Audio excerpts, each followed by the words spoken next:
so motherfucking design all right now.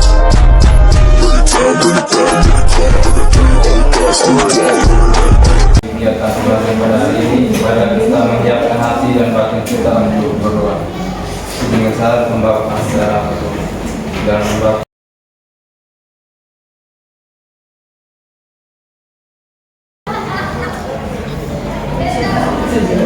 Perkenalkan, nama saya Diana Tutopati. Saya Friliansa. Saya Arista Ramsu Paripurna. saya Yohanes Priyadi.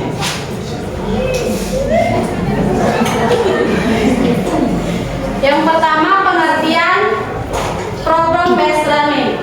Menurut Nur Hardi, problem based learning adalah kegiatan interaksi antara stimulus dan respons, merupakan hubungan antara dua arah belajar dan lingkungan. Lingkungan memberi masukan kepada siswa berupa bantuan dan masalah, sedangkan sistem saraf otak berfungsi menafsirkan bantuan itu secara efektif sehingga yang dihadapi dapat diselidiki, dinilai, dianalisis, serta dicari pemecahannya dengan baik. PBL merupakan sebuah pendekatan pembelajaran yang menyajikan masalah konseptual sehingga merangsang siswa untuk belajar. PBL merupakan suatu model pembelajaran yang menantang siswa untuk belajar, bekerja secara berkelompok untuk mencari solusi dari permasalahan dunia nyata. Masalah ini digunakan untuk mengikat siswa pada rasa ingin tahu pada pembelajaran yang dimaksud. Yang kedua, langkah-langkah PBL. Jadi ada 5 langkah-langkah. Yang pertama, orientasi peserta didik pada masalah. Jadi orientasi peserta pada masalah aktivitas guru itu yaitu guru menyampaikan masalah yang akan dipecahkan secara kelompok. Kemudian masalah yang diangkat hendaknya konseptual. Masalah bisa ditemukan sendiri oleh peserta didik melalui gambar atau video. Selanjutnya peserta didik atau kelompok mengamati dan memahami masalah yang disampaikan guru apa yang diperoleh dari video atau gambar tersebut. Yang kedua, mengorganisasikan peserta didik untuk belajar. Guru memastikan setiap anggota memahami tugas masing-masing. Kemudian peserta didik berdiskusi dan membagi tugas untuk mencari data atau bahan-bahan yang diperlukan untuk menyelesaikan masalah tersebut. Yang ketiga, membimbing penyelidikan individu maupun kelompok. Jadi guru memantau keterlibatan peserta didik dalam pengumpulan data atau bahan selama proses penyelidikan. Kemudian peserta didik melakukan penyelidikan atau mencari data, referensi dan sumber untuk bahan diskusi kelompok. Yang keempat, mengembangkan dan menyajikan hasil karya. Guru menyemangatkan diskusi dan membimbing sehingga hasil diskusi bisa dipresentasi di depan dan kelompok melakukan diskusi untuk menghasilkan solusi pemecahan masalah dan hasilnya dipresentasikan atau disajikan dalam bentuk karya. Yang berikut menganalisis dan mengevaluasi proses pemecahan masalah, yaitu guru membimbing presentasi dan mendorong kelompok memberikan penghargaan serta masukan kepada kelompok lain. Guru bersama peserta didik menyimpulkan materi tersebut. Dan untuk peserta didik melakukan presentasi, kelompok lain memberikan apresiasi kegiatan dilanjutkan dengan merangkum atau membuat kesimpulan.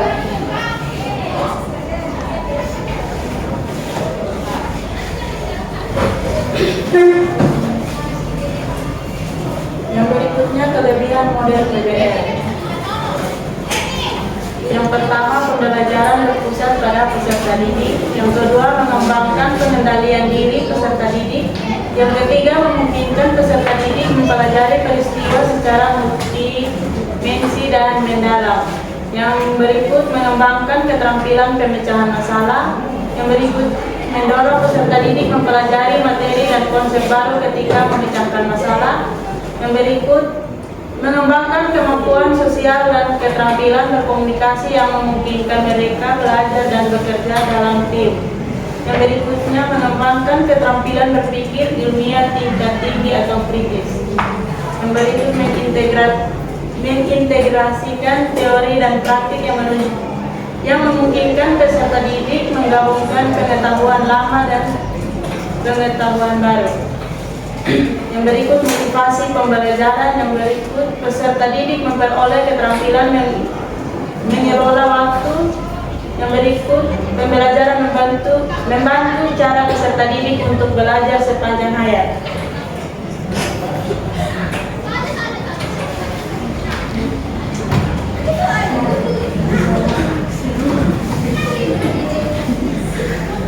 Yang terakhir adalah pengembangan dari sistem pembelajaran PBL. Yang pertama, siswa terbiasa dengan informasi yang diperoleh dari guru. Sebagai narasumber utama akan merasa kurang nyaman dengan cara belajar sendiri dalam pemecahan masalah. Dan yang kedua, kelemahan yang terjadi pada siswa jika melakukan pembelajaran secara PBL.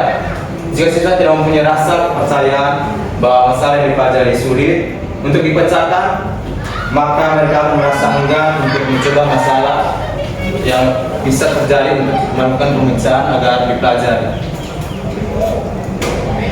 Sekian dari penjelasan dari kelompok kami mengenai pembelajaran PBL. Sekian dan terima kasih. Oke, baik. Selamat pagi anak-anak. Pagi, Ibu. Apa kabar semuanya? Baik, Ibu. Oke, baik. Sebelum kita mulai pelajaran kita pada hari ini, alangkah baiknya kita mulai doa kita. Ibu meminta kesediaan anak asing memimpin kita dalam doa.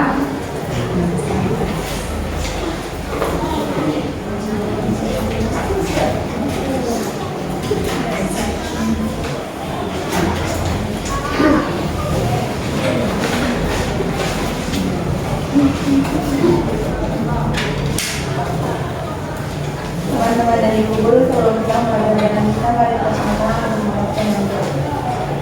Mungkin kata-kata yang kedua ini merupakan dengan saya yang bisa. Terima kasih anak-anak. Oke, baik. Ibu akan mengecek kehadiran kalian. Ketua kelas hari ini yang tidak masuk siapa saja?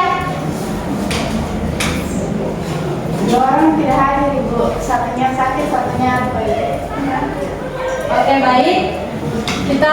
Sebelum kita mulai pelajaran kita pada hari ini,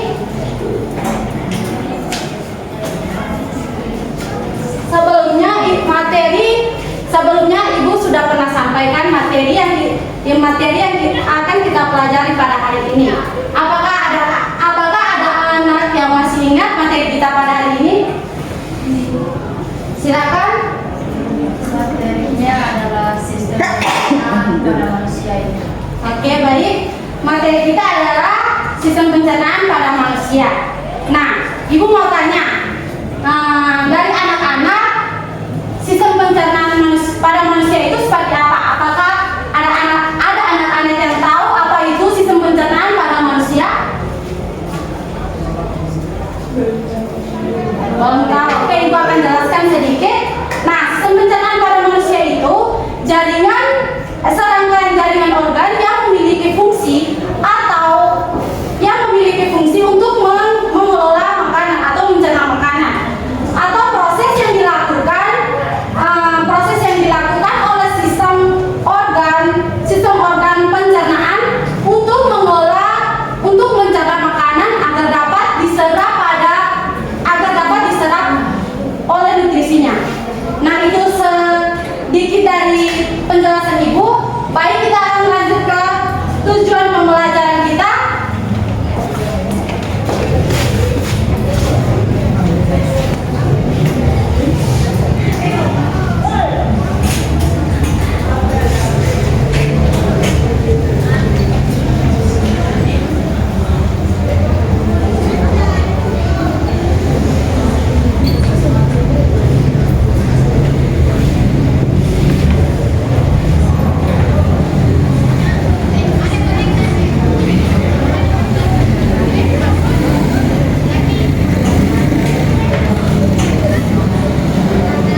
Oke, baik.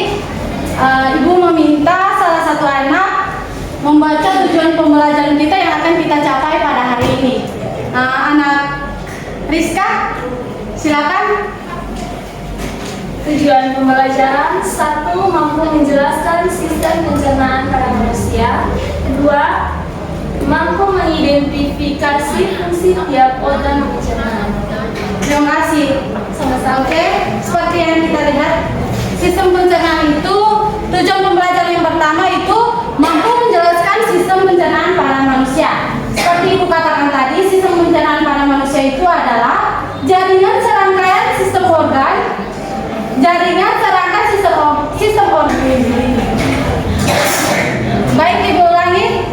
Tujuan pembelajaran yang pertama mampu menjelaskan sistem pencernaan pada manusia. Seperti Ibu sudah jelaskan tadi, sistem pencernaan pada manusia yaitu serangkaian jaringan organ yang memiliki fungsi untuk mengelola makanan atau proses yang dilakukan oleh sistem organ pencernaan untuk mengelola makanan agar dapat diserap nutrisinya. Yang kedua, mampu mengidentifikasi fungsi tiap organ pencernaan. Yang pertama itu adalah mulut, apa lagi? Kerongkongan, terus lambung, hati, terus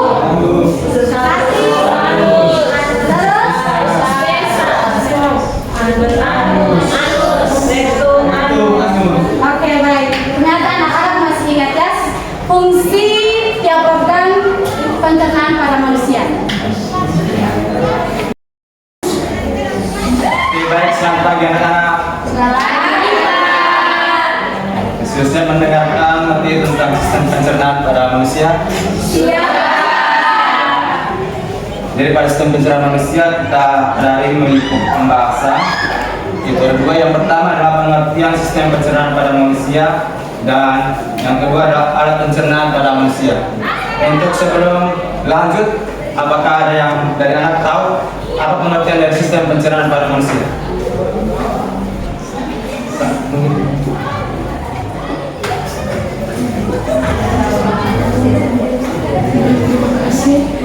Sistem pencernaan manusia merupakan serangkaian jaringan organ yang mempunyai fungsi untuk mencerna makanan.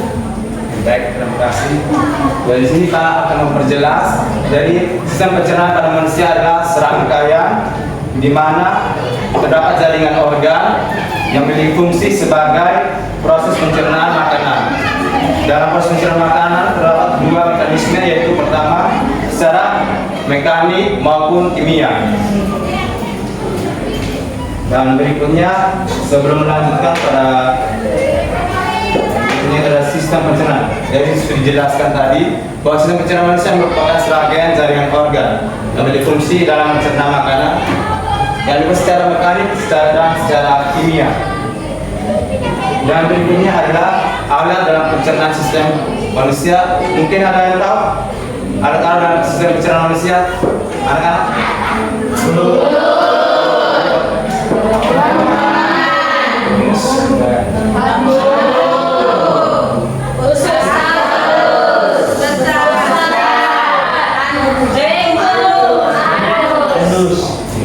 Jadi baik, yang pertama itu adalah mulut.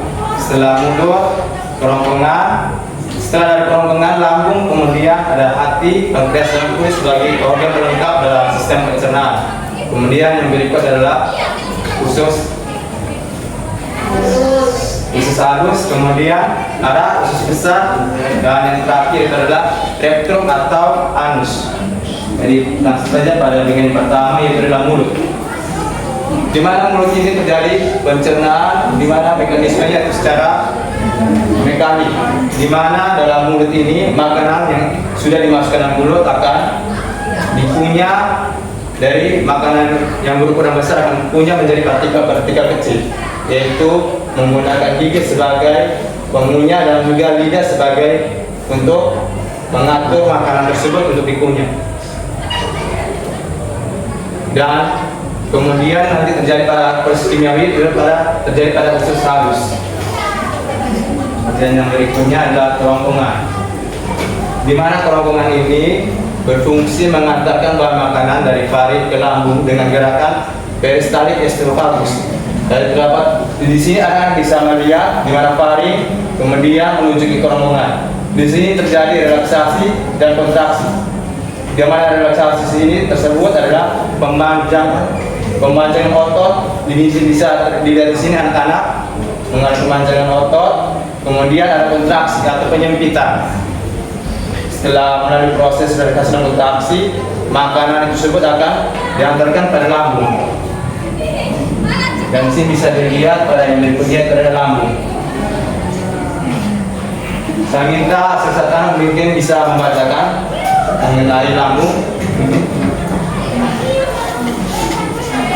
Lambung adalah organ berbentuk huruf J yang berukuran sekitar 2 kepalan tangan.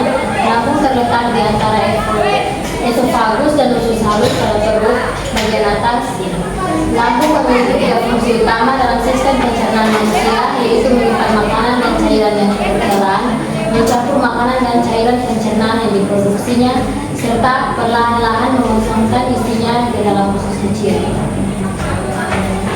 Baik, sini adalah lambung ini mempunyai 3 fungsi. Yang pertama adalah menyimpan makanan, kemudian cairan, kemudian dia memiliki fungsi itu menampung makanan dan cairan tersebut, kemudian dicampur dan diproduksi secara perlahan. Kemudian makanan telah diproduksi secara perlahan akan dikosongkan isinya ke dalam usus kecil. Dan usus berikutnya adalah hati, pankreas, dan empedu. Dimana sebelumnya Pak katakan bahwa hati, dan pankreas, dan empedu ini adalah organ sebagai organ pelengkap dalam sistem pencernaan. Dan sini bisa dilihat di sini hati dan kantong empedu dan pankreas. Jadi hati adalah organ pelengkap dari sistem pencernaan karena membentuk cairan empedu yang diperlukan dalam proses pencernaan lemak, yaitu dalam makanan. Kemudian dalam klinik tersebut akan ditampung kantong empedu. Sebelum menggunakan kantong empedu berfungsi untuk menyalurkan empedu ke usus halus. Kemudian terdapat juga hati. Hati sih merupakan organ yang akan menghasilkan empedu. Kemudian setelah hati terdapat pankreas. Di sini pankreas berfungsi untuk memproduksi enzim, di mana dia membantu dalam pencernaan menggunakan pencernaan karbohidrat, protein, dan lemak di usus halus.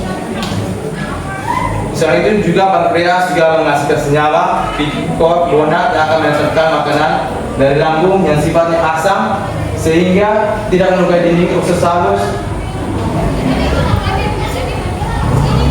Kemudian yang berikutnya adalah usus halus.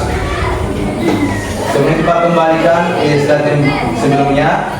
Untuk itu Pak akan bertanya, pada usus halus tersebut terdapat 3 bagian. Mungkin dari anak sendiri ada mengetahui di mana usus halus terdapat berapa bagian? Ada yang tahu?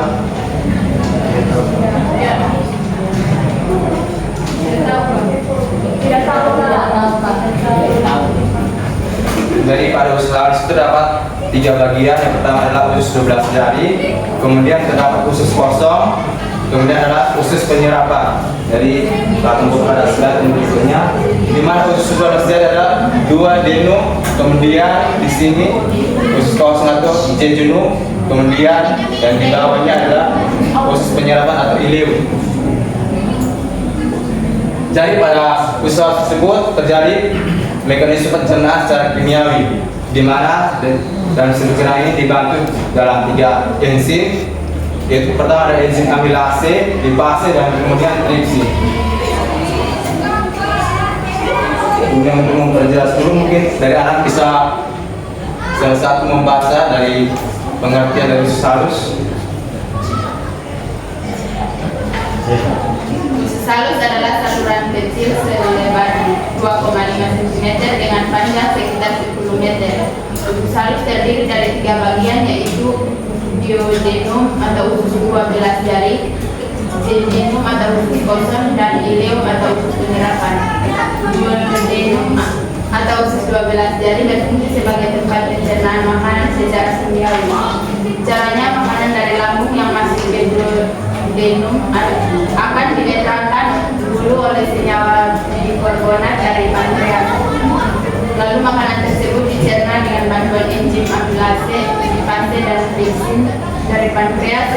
didik persentase yang dihasilkan khusus halus sendiri.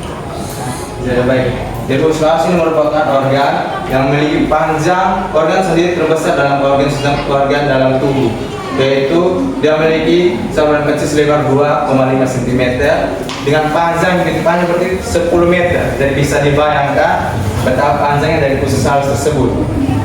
Jadi sudah dijelaskan bahwa dalam usus halus tersebut ada usus 12 jari, usus kosong, dan usus penyerapan. Kemudian selanjutnya adalah usus besar. Jadi usus besar ini membentuk huruf U. Jadi membentuk huruf U terbalik di sini anak-anak. Jadi pada usus besar ini memiliki panjang 5 sampai 6 meter. Jadi ukurannya lebih kecil dibandingkan usus halus.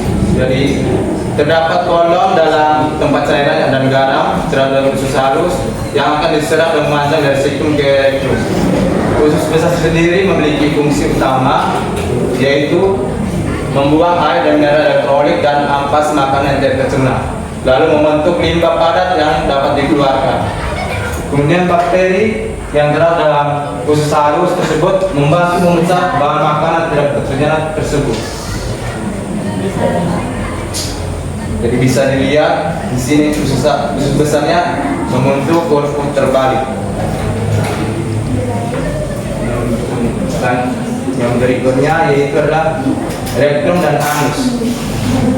Jadi sisa makanan yang dari usus besar akan dilanjutkan kepada rektum dan anus, di mana sisa usus besar yang telah menjadi feses kemudian disalurkan ke arah rektum. Jadi rektum sini adalah bagian akhir dari usus besar yang berfungsi sebagai tempat penampungan feses sementara sebelum dikeluarkan oleh tubuh. Saat rektum mulai penuh, otot di sekeliling akan terangsang untuk mengeluarkan feses. Dan terakhir itu adalah anus. Mungkin terakhir bisa dibacakan oleh satu murid.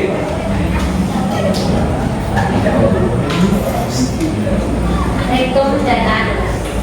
Sisa isi usus Langsung terang, yang anus. Anus merupakan bagian paling akhir dari saluran pencernaan manusia yang berbatasan langsung dengan lingkungan luar. Fungsi anus tidak lain adalah sebagai tempat keluarnya feses. Otot-ototnya bisa berkontraksi di bawah kendali untuk mengatur pembuluhan feses. Jadi itu adalah pengertian dari anus. Jadi rektum adalah tempat penampungan sementara feses belum dikeluarkan. Sedangkan anus merupakan bagian akhir di mana dalam proses pencernaan merupakan batasan terakhir dari lingkungan luar, di mana fungsi ini tak lain adalah sebagai tempat keluarnya feses. Jadi otot bisa berkontraksi di bawah kendali untuk mengatur pengeluaran feses, di mana ini merupakan sistem terakhir dalam sistem pencernaan manusia. Mungkin sekian dari materi kita pada hari ini mengenai sistem pencernaan pada manusia. Untuk itu mungkin apa yang dari Pak Yusuf sampaikan dalam penjelasan materi mengenai sistem pencernaan manusia mungkin bisa dipahami oleh anak-anak. Bisa. Jika bisa, maka di kali berikutnya kita akan membahas kembali untuk bisa dimengerti apakah dari anak sendiri bisa memahami apa yang disampaikan kita pada hari ini. Untuk itu mungkin ke depan kita akan bertemu kembali untuk membahas kembali. Sekian dari apa yang kita dapat sampaikan. Terima kasih atas kehadiran dari anak-anak. Terima kasih. Anakku masih semangat. Masih, Ibu.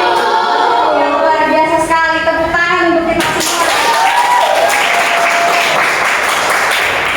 Baik anak-anak, setelah mendengarkan penjelasan dari Bapak Guru tadi, sekarang kita akan masuk di kegiatan diskusi. Jadi Ibu akan membagikan kelompok. Jadi diharapkan anak-anak untuk membentuk kelompok. Tapi Ibu sudah membaginya. Jadi sebentar anak-anak tinggal mendengarkan saja ya. Ibu akan membacakan nama. Untuk kelompok 1 itu Alia, Amin, Aurel, Angel Olan, dan Angel Ambu. Dan untuk kelompok 2 itu Andi, Anita, Dewi, Ria, dan Asin. Yang kelompok 3 Ako, Bunda, Chandra, Sharon, Cahaya, dan Feren. Dan kelompok 4 Kristi, Cici, Putri, Rizka, Ama, dan Rina. Kelompok 5 Desi, Dona, Rian, Redison, Febri, Fipri, dan Joris. Sedangkan untuk kelompok terakhir itu Grace, Elton,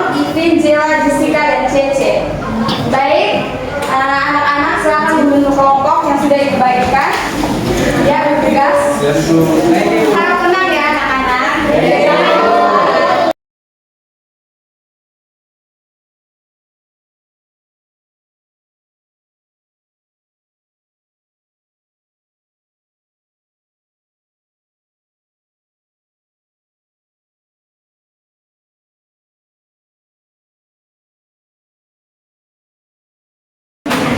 Baik, apakah anak-anak sudah berada di dalam gedung masing? Ya, baik. Sekarang Ibu akan membagikan RKPD ini.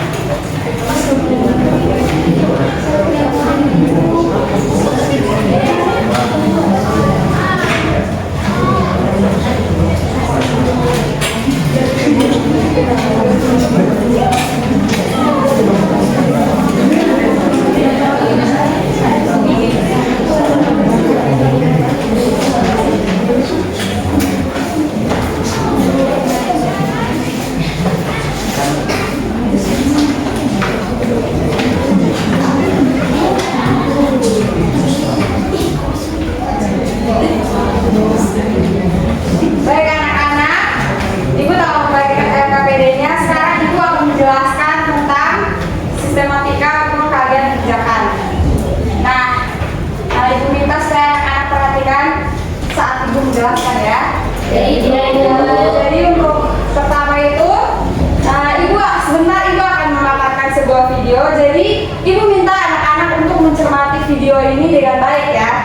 Dan untuk yang kedua, setelah anak-anak menonton video ini, anak-anak akan membuat pertanyaan, minimal 3 pertanyaan dari video yang telah kalian nonton. Nah, untuk yang kedua, anak-anak bisa mencari informasi dari internet atau dari manapun itu untuk menjawab pertanyaan yang telah anak-anak buat. Nah, yang ketiga, anak-anak diminta untuk berdiskusi. Jadi kalian kerjakan secara kelompok. Jadi kalian berdiskusi secara kelompok ya. Terus yang keempat, nanti Ibu akan meminta salah satu kelompok untuk presentasikan ke depan. Nah, jadi kalian semua harus siap. Supaya sebentar Ibu minta kalian sudah siap untuk presentasikan ke depan kepada teman-teman semua. Nah, dan untuk kelompok lain yang tidak presentasi, diharapkan untuk perhatikan teman yang presentasi supaya bisa memberi tanggapan. Yang terakhir itu nanti akan dibuat kesimpulan ya dari kelompok yang sudah presentasi atas jawaban atau tanggapan dari guru dan kelompok lain. Baik, itu saja. Apakah anak-anak masih belum paham? Oke, baik, terima kasih. Sekarang Ibu akan memaparkan video yang akan kalian tonton ini.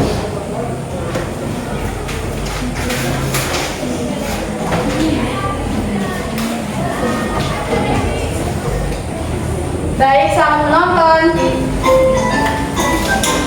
Halo anak Indonesia yang cerdas, berkarakter, menyenangkan, luar biasa dan hebat. Sebelum kita belajar tentang menentukan isi iklan dan gangguan pencernaan pada manusia dan cara mengatasinya, ayo kita menyaksikan film ini dulu ya.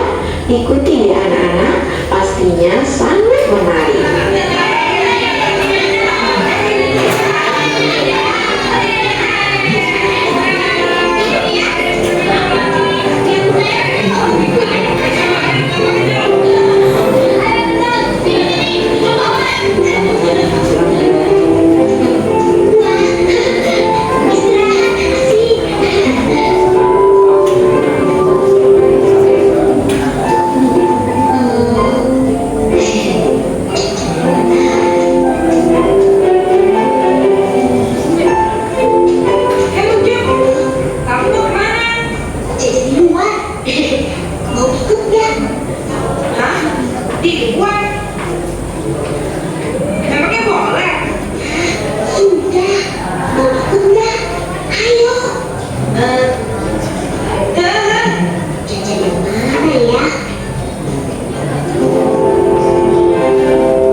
Iya,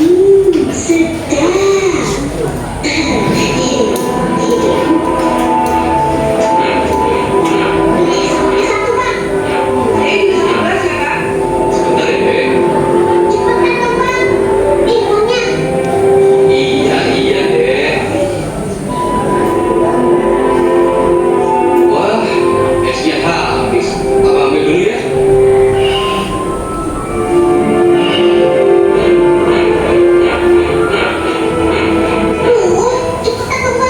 Iya, iya, Dek. Ini esnya.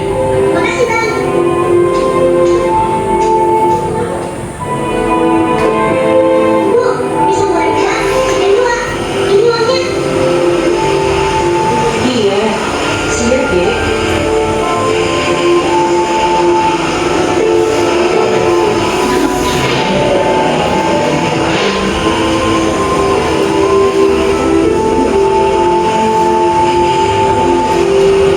Ini deh gorengannya. Makasih ya, Dek.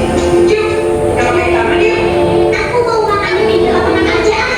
Ya sudah, sampai ketemu nanti di kelas ya. Bakteri sangat kecil ukurannya, tidak dapat dilihat langsung oleh mata. Kita hidup di antara banyak bakteri. Oleh karenanya, kita harus waspada terhadap bakteri merugikan yang ada di sekitar kita, terutama tempat menyimpan makanan kita. Nah, anak-anak, sekarang di mana tempat menyimpan makanan untuk menghambat pertumbuhan bakteri? Ayo, ada yang tahu? Harus ke belakang nih. Iya, Ucu. Apa jawabannya? Kamar kecil, Bu.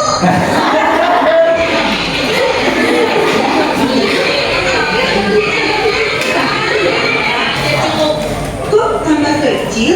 Ucu, kalau belajar yang serius, ibu sedang tidak bercanda.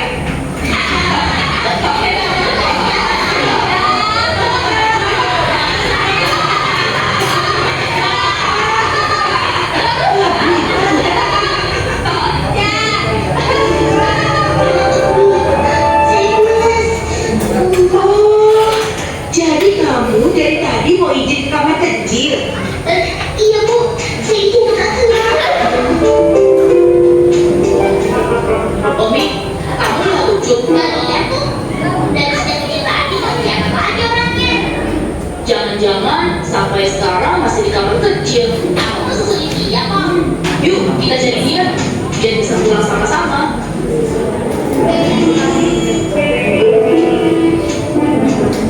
Nah, itu dia. Hai Ucu. Perut kamu masih mules, Cuk. Kelihatannya gimana? Nanya lagi. Nanya ngarang. Makanya sembarangan. Apa sih? Kok tahu kamu, Omi? Aku yang lagi sakit perut. Kenapa kamu yang ribut? Cuma gara-gara jajan sedikit bisa sakit perut begitu. Bisa jadi, Cu. Makanan kamu kan tadi jatuh. Iya, terus aku makan. Mana belinya kayak kantin sekolah lagi. Sudah. Bikin aku tambah mules aja nih.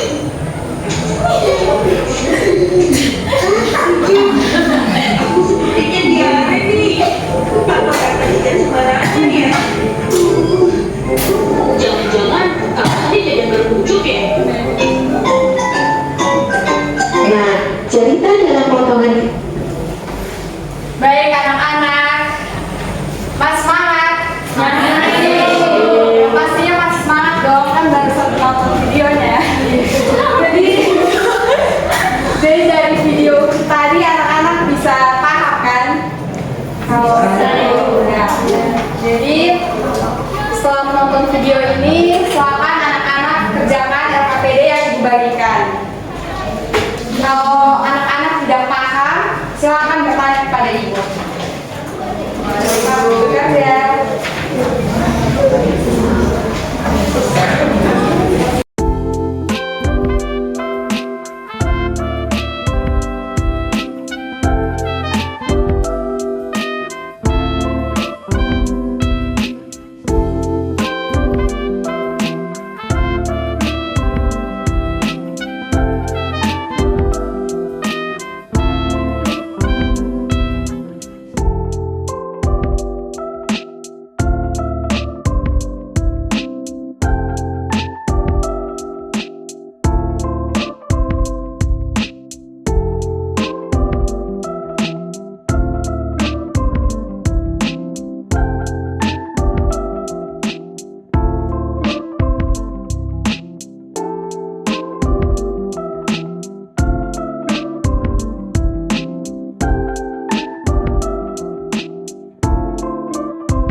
mulai mengerjakan diskusinya?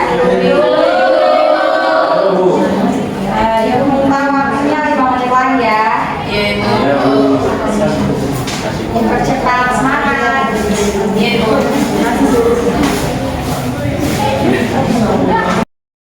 Anak-anak waktu selesai, apakah kalian sudah mengerjakannya? Sudah. Ya, mantap. Nah, sekarang Ibu meminta dari kelompok 3. Ya, silakan kelompok 3 maju untuk presentasi.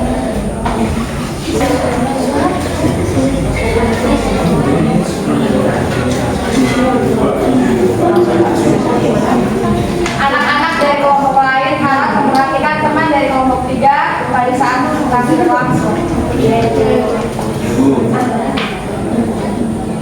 Ya, silakan mulai. Baik, terima kasih atas waktu dan kesempatan yang diberikan kepada kami. Kami akan mempresentasikan kerja dari kelompok kami. Pertanyaannya, apa yang menyebabkan Ucup sakit perut? Jawabannya, karena minum jajan sembarangan. Yang kedua, faktor apa yang menyebabkan makanan tersebut bisa mengakibatkan sakit perut? Karena makanan tersebut sudah tidak higienis, sudah terkontaminasi dengan bakteri dari lalat dan makanan yang sudah terjatuh tadi. Yang ketiga, bagaimana bakteri dapat menyebabkan diare sehingga mengganggu sistem pencernaan?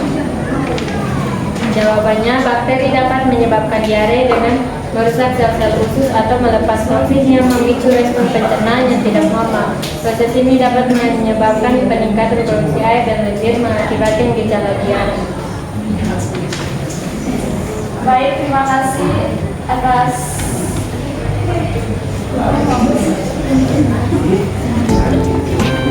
sekian presentasi dari kelompok kami. Mungkin ada pertanyaan atau salahan dari teman-teman. Kami persilakan.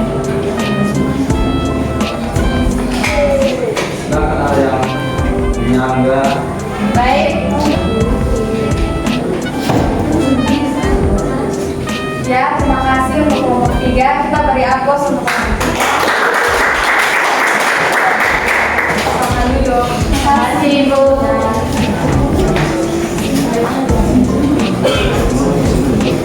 Terima kasih untuk kelompok 3 yang sudah mempresentasikan.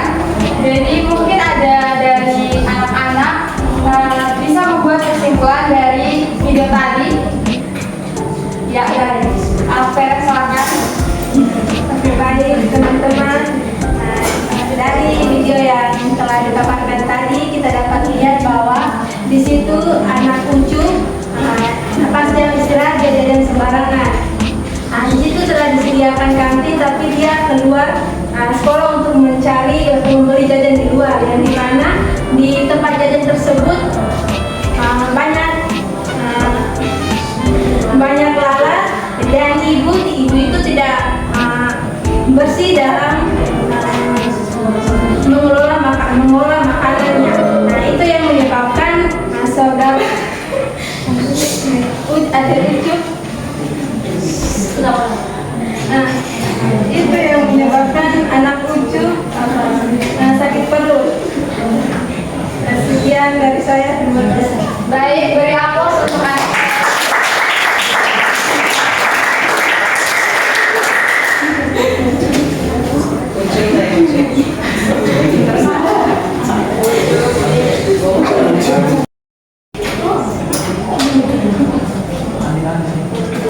Oke, baik anak-anak, masih semangat?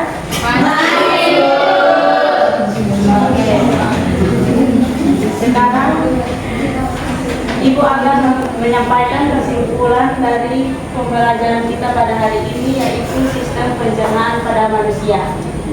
Oke, jadi baik, sistem pencernaan pada manusia itu adalah serangkaian jaringan organ yang memiliki organ pencernaan untuk mengelola makanan agar dapat diserap nutrisinya dan diubah menjadi energi. Oke, jadi baik, selanjutnya itu alat pencernaan pada manusia. Yang pertama itu mulut. Mulut merupakan Oke, jadi baik. Saya ulangi lagi, alat pencernaan pada manusia itu ada pertama itu mulut. Mulut itu merupakan salah satu organ yang sangat penting dalam sistem pencernaan pada manusia. Mulut juga terjadi pencernaan mekanik dengan bantuan gigi dan pencernaan kimiawi itu di mana dibantu dengan enzim. Yang kedua itu kerongkongan. Kerongkongan itu berfungsi sebagai menghantarkan makanan dari taring ke lambung. Yang ketiga itu lambung. Lambung itu berfungsi sebagai menyimpan makanan dan cairan yang telah ditelan. Yang berikutnya itu hati. Yang berikutnya itu hati, pankreas, dan empedu. Yang berikutnya adalah usus halus, berfungsi untuk menyerap nutrisi dan makanan seperti karbohidrat, vitamin, dan mineral. Yang berikutnya itu adalah usus besar, fungsinya untuk menyerap vitamin dan cairan yang terdapat di dalam imun sebelum membentuk feses. Yang berikutnya itu rektum.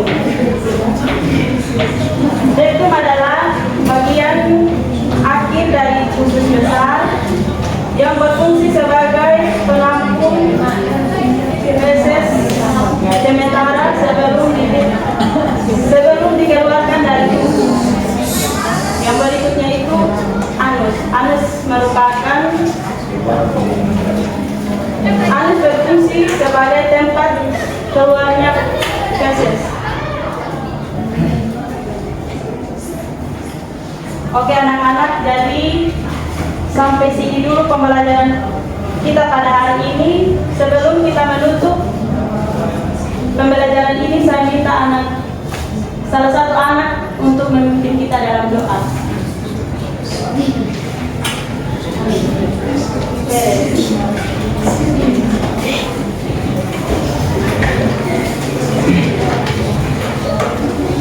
Baik ibu dan teman-teman, mari kita siapkan hati dan batin kita untuk berdoa. Di sini izinkan saya untuk membawakan doa untuk agama dan kepercayaan saya, Katolik. Dalam nama Bapa